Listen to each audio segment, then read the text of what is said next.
You can ace every math class, understand compound interest perfectly, and still go broke. You can earn 7 figures and still feel poor. Why? Because money isn't real math problem. It's a psychology problem. Today, we are breaking down 6 mental forces quietly running your financial life and how knowing about them can change the way you handle every penny you earn. Hey everyone, welcome back to SkillForge. If you ever wonder why you can't stick to a budget, why you sold a stock at the worst possible moment, or why your rise never seems to make you feel richer, this one for you. Stick around to the end because force number 5 is the one of almost nobody talks about, and it might be the most important thing. Losing $100 feels worse than finding $100.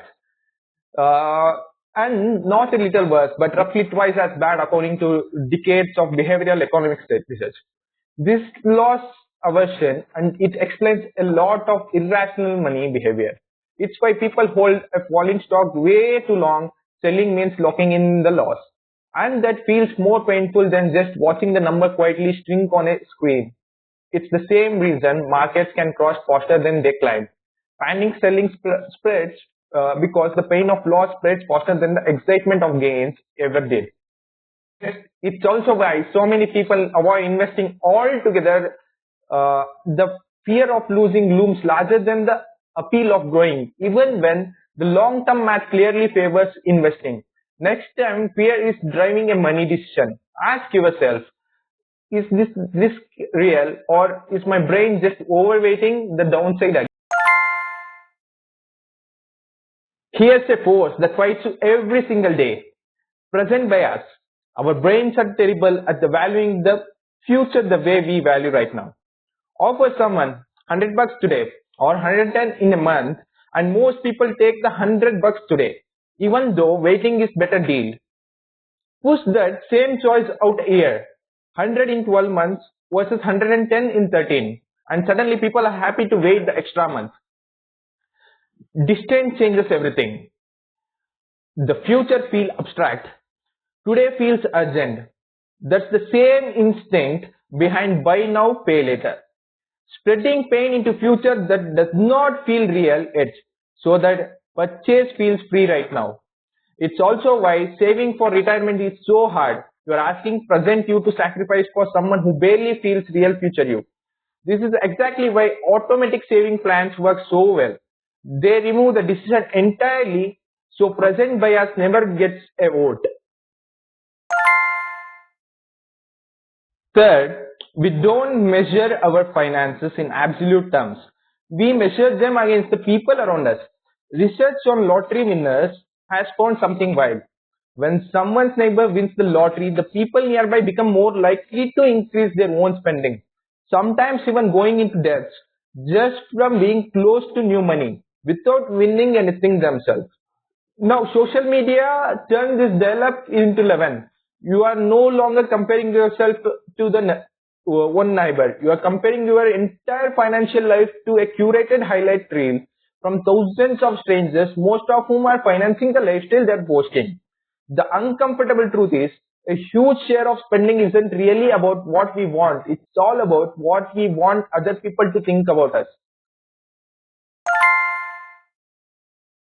Money is fungible. A dollar is a dollar no matter where it came from. Except our brains don't believe that. We create mental categories for cash, which is why someone would never touch their emergency fund for a vacation will happily blow their entire tax refund on one. A $50 bill won at a casino gets spent more freely than a $50 bill earned at work, even though it spends exactly the same at checkout. The fix is simple. If uncomfortable, treat all the windfalls like bonuses, refunds, gifts with the same seriousness as your regular paychecks. Here's one I promised. Researchers have found that financial scarcity doesn't just limit your money, it limits your brain. When you are genuinely worried about not having enough, your mind gets consumed by that worry, leaving the less mental bandwidth for everything else, including the decision that you could actually improve your situation. Some studies have compared the effects to a measurable drop in cognitive performance, not because people become less intelligent, but because so much mental energy gets diverted into simply coping. Scarcity causes stress. Stress narrows your focus onto immediate crisis, and that narrow focus makes long-term planning even harder, which can create more scarcity. This isn't character flaw, it's a documented response to real financial pressures. And understanding it is the first step to interrupt the cycle, even if that just means automating one small savings habit so a stressed brain never has to make that decision manually. Does more money actually make you happier? For years, research suggested happiness rises with income up to comfortable point and then largely levels off. More recent research has complicated that picture, but there's the part that matters most. How you spend money predicts that your happiness far more than how much you have. People who spend on experiences over possessions report more lasting satisfaction. People who spend on other instead of only themselves report bigger happiness boost than spending the same amount on themselves. This is the hedonic treadmill in action. We adapt to new possession fast, so the joy fades quickly.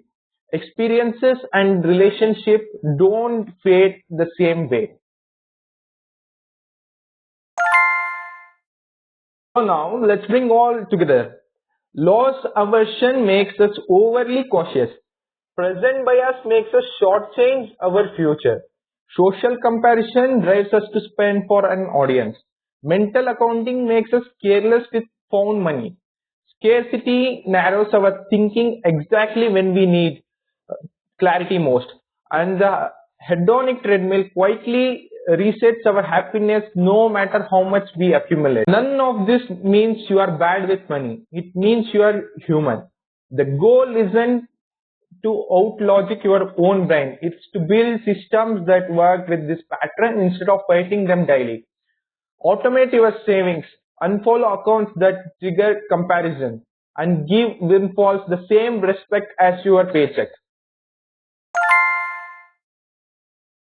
If this gave you a new way to think about your own money habit, hit subscribe.